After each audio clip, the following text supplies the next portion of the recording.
बचन बाबूजी महाराज, तीसरा भाग। बचन सातवां। आगरा, बसंत पंचमी, 5 फरवरी 1938। नाम रसायन की बराबर कोई रसायन नहीं है। जिसको भक्त शिरोमणि बनना है उसको नाम के रस में रसना चाहिए। अनहद राग सुने घट अंतर, नाम रसायन रसन रसी, सुखमन पार सुन्न घर पहुंची, भक्ति शिरोमन परन गही। जिसको भक्ति शिरोमन परन यानी प्राण गहना है उसको नाम रसायन के रस में रसना चाहिए। नाम रसायन के बराबर कोई रसायन नहीं है। जोगियों की रीत के अनुसार कर्म करने और कायाकल्प या कोई और कल्प करने और दवाएं खाने से संत मत के अनुसार भक्त शिरोमणि नहीं बन सकता है।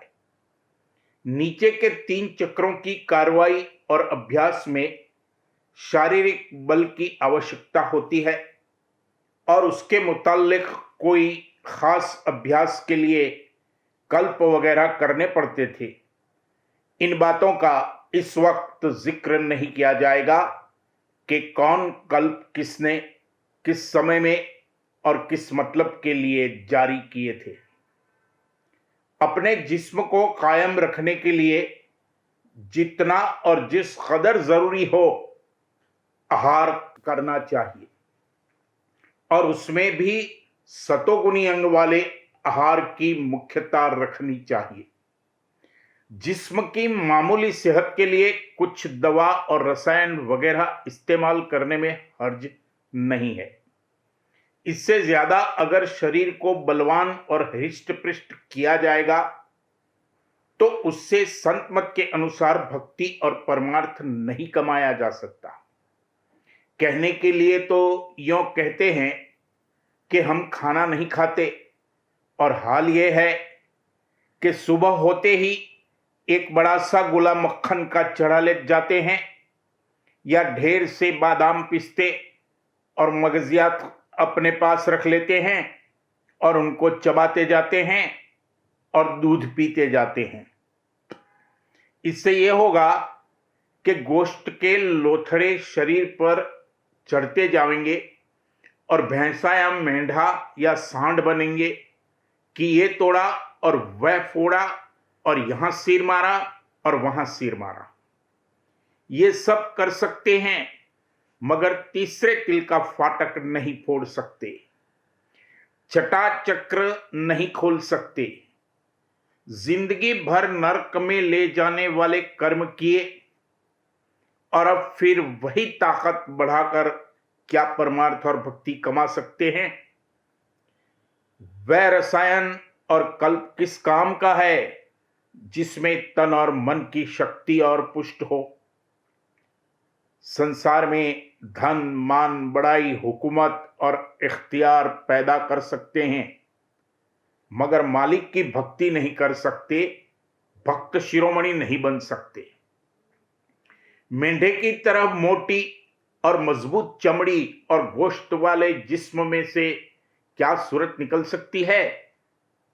अभी तो उनको कुछ खबर नहीं है, बड़े खुश हैं, मगर मरने के वक्त मालूम होगा कि हमने क्या किया।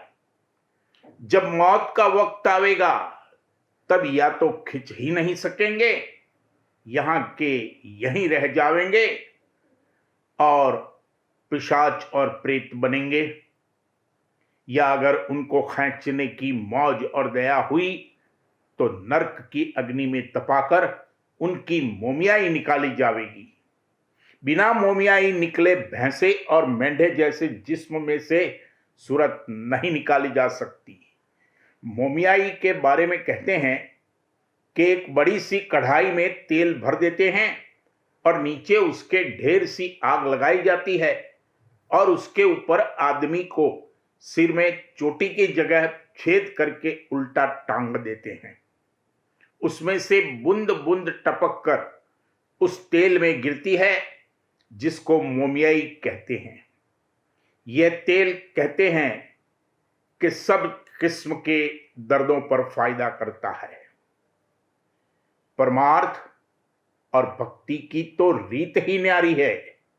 सब छोड़ना पड़ेगा, आहार और व्यवहार दुरुस्त करना पड़ेगा।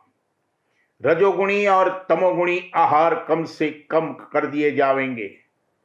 गोश्त और शराब छोड़ने पड़ेंगे। प्याज और लहसुन नहीं खाने होंगे। गोश्त और शराब की तरह प्याज और लहसुन ममनू तो नहीं है, मगर यह समझ लेना चाहिए कि तमोगुण और रजोगुण की वृद्धि होने से परमार्थ के काबिल नहीं रहेगा। जिनको परमार्थ की ख्वाहिश है वो जरूर इनसे परहेज करेंगे। ऑक्सीजन सतोगुणी है, हाइड्रोजन रजोगुणी है, नाइट्रोजन तमोगुणी है।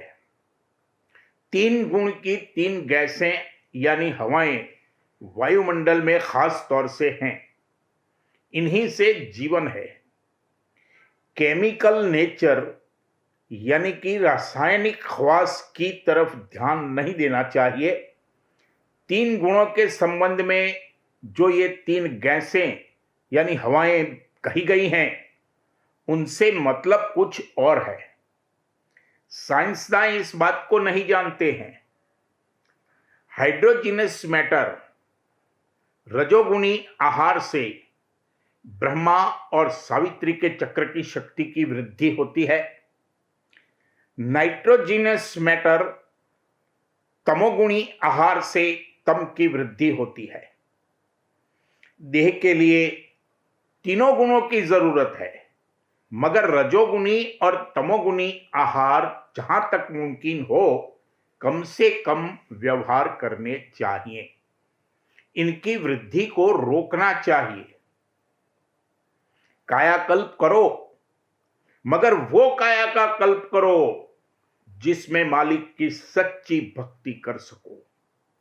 सच्ची भक्ति करने के काबिल बनने के लिए काया की धूल उड़ानी पड़ेगी। पहले का कुल मादा खारिज कर दिया जाएगा। एक बूंद न रहने पावेगी, तब उसमें से सूरत निकल सकेगी। ये कोई किस्सा कहानी नहीं है, ये करना पड़ेगा। ऐसा होगा तब सूरत तीसरे तिल के फाटक को खोल सकती है। संत जो कह गए हैं वह बिल्कुल सच है।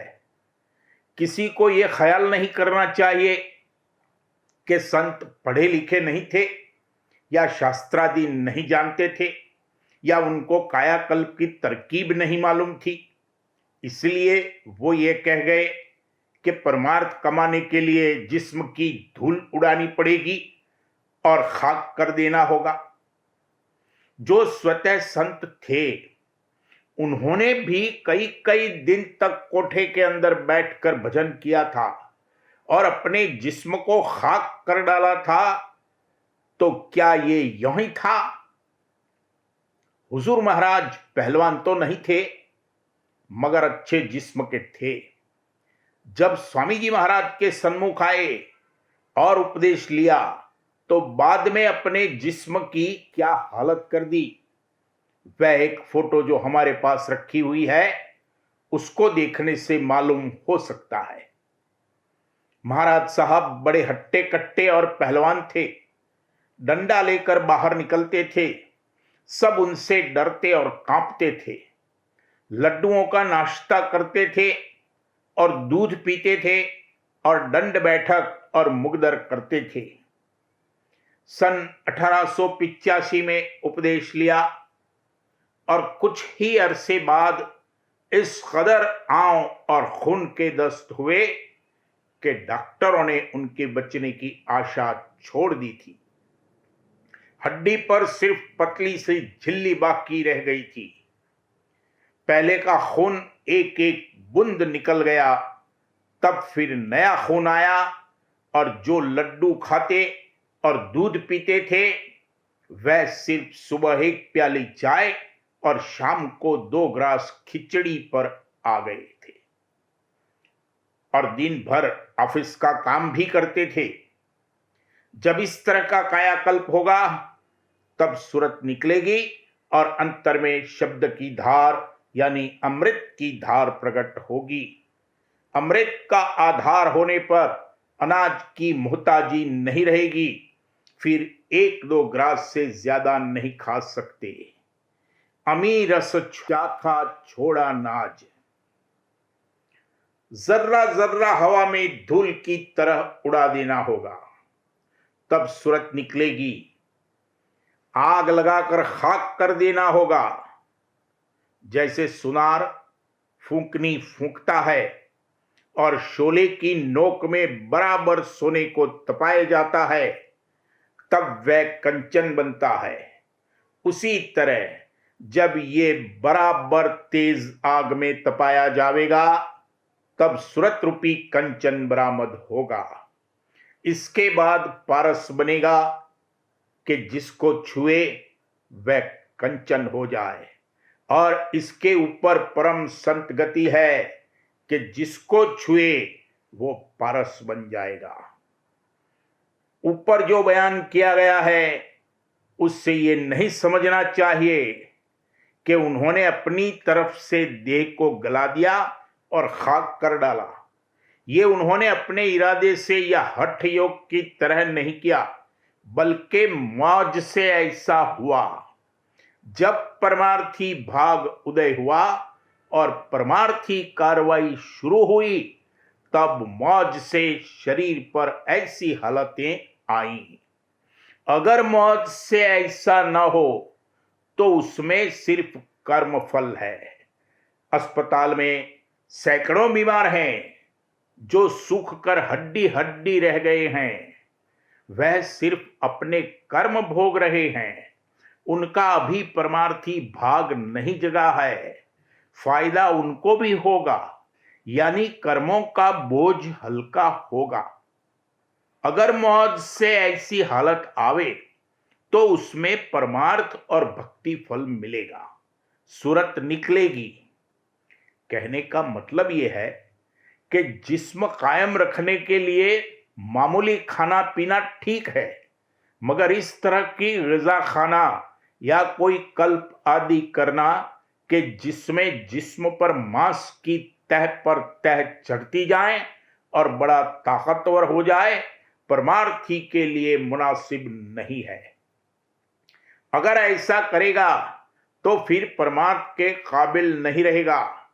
इस कदर स्थूलता आ जाएगी कि उसमें से सूरत नहीं निकाली जा सकती, उसको नरक की अग्नि भोगनी पड़ेगी। मालिक की कशिश सब पर है और वह सूरत को खींचता है, लेकिन स्थूलता की वजह से यह खींचता नहीं, बल्कि खींचने वाले को नीचे खींचना चाहता है। खैर, वह तो नीचे नहीं खींच सकता।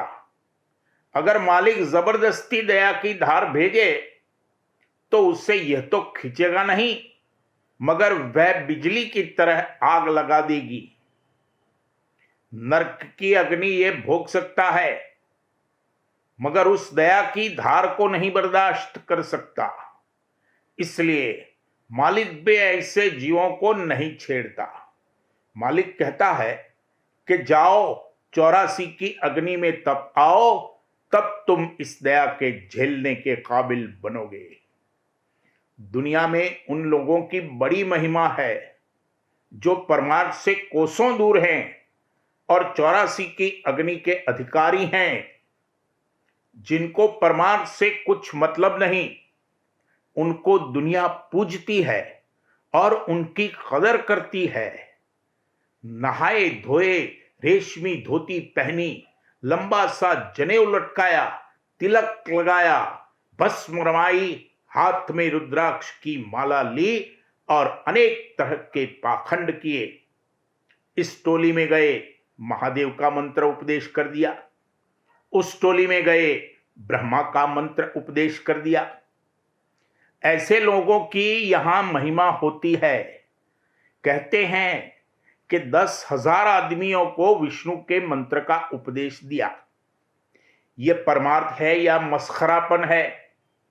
दो चार शास्त्र और किताबें पढ़ ली और बड़े घमंडी हो गए कि हम शास्त्र जानते हैं। एक वक्त आएगा कि जितने शास्त्र और पाखंड की किताबें हैं सब गायब हो जाएंगी, इनका नाम भी नहीं रहेगा। जैसे अब तक कहते हैं कि मिस्र देश के पुस्तकालय में आग लग जाने से सब किताबें जल गईं और अब उनका पता भी नहीं, उसी तरह से जितनी पाखंड की पुस्तकें हैं सबका यही हाल होगा। खैर, वह वक्त तो जब संतों की मौज होगी तब आवेगा, मगर जब तक अपने दिल व दिमाग को इनसे रिहा व साफ नहीं कर लेगा और विद्या बुद्धि का अभिमान नहीं छोड़ेगा, तब तक संतों की दया का पात्र नहीं बन सकता। यहां की विद्या और बुद्धि ने परमार्थ की जड़ काट दी है।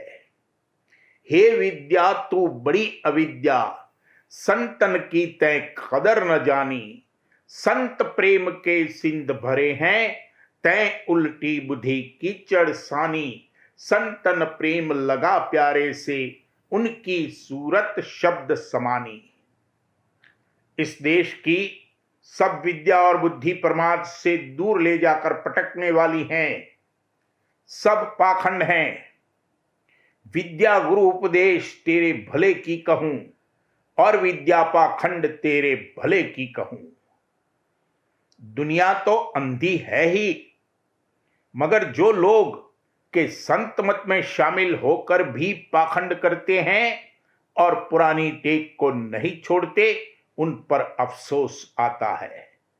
कई तो ऐसे हैं जिन्होंने नाम ही बदल दिया है, राधा स्वामी नाम के बजाय कुछ और नाम लेने लगे हैं। भला उनका कैसे उद्धार हो सकता है और कैसे उन पर मालिक की दया आ सकती है?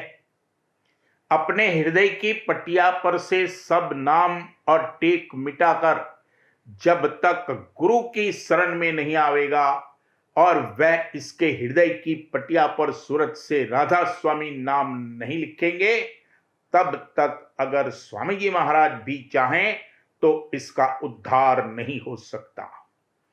इसी तरह गुरु की निस्बत भी उन लोगों का ऐसा ख्याल है कि गुरु पुश्तैनी होने चाहिए। क्या गुरु भी जुलाहे और बूचड़ की तरह पुश्तैनी होते हैं? जिस घर में एक बार गुरु प्रकट हुए, क्या उसी घर में गुरु के बाद गुरु चले आते हैं? जुलाहे का लड़का अच्छा जुलाहा हो सकता है और मुमकिन है उसका पोता और भी ज्यादा अच्छा जुलाहा निकले, मगर यह जरूरी नहीं है कि गुरु का लड़का भी गुरु हो और पोता भी गुरु हो और पुष्ट दर पुष्ट गुरु चले आते हों। ये सब पाखंड, मक्कारी और झूठी टेक है कि हम तो गुरु के लड़के और पोते ही को गुरु मानेंगे। सांसारिक रीत के अनुसार पिता और पुत्र के नाते से गुरु नहीं होते हैं। वह नाता सूरत और शब्द का है। शब्द का भंडार यानी सत्य पुरुष राधा स्वामी पिता है और उसकी धार पुत्र है। जिसमें वो सूरत है वही पुत्र है। हरेक में वह सूरत नहीं है। हर गुरु की स्त्री राधा जी नहीं हो सकती। ये बात सही है कि गुरु के घराने के लोगों की अजमत और बुजुर्गी है, मगर वो क्या है और किस दर्जे की है और उससे दूसरों का किस कदर फायदा हो सकता है, इसको भी समझ लेना चाहिए। यह भी कोई नियम नहीं है कि गुरु के घर में फिर गुरु नहीं आते। धनी धर्मदास जी के लड़के चूड़ामणि संत थे और एक कबीर साहब का बेटा कमाल था जो ग्रंथ चुरा कर ले गया और अपना अलग मत जारी किया और धनी धर्मदास जी का मत नहीं चलने दिया। धनी धर्मदास जी बड़े धनवान सेठ थे और खूब रुपया कमाते थे, मगर जब कबीर साहब के पास आए तो एकदम से सबसे चित्त हट गया।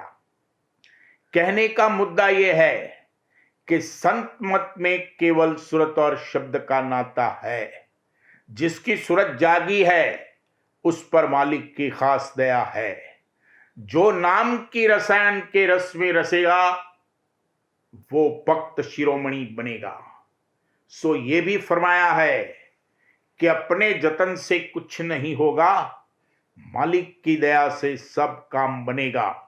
उसी की दया से एक दिन उस देश में बासा पावेगा जहां सदा बहार और बसंत है।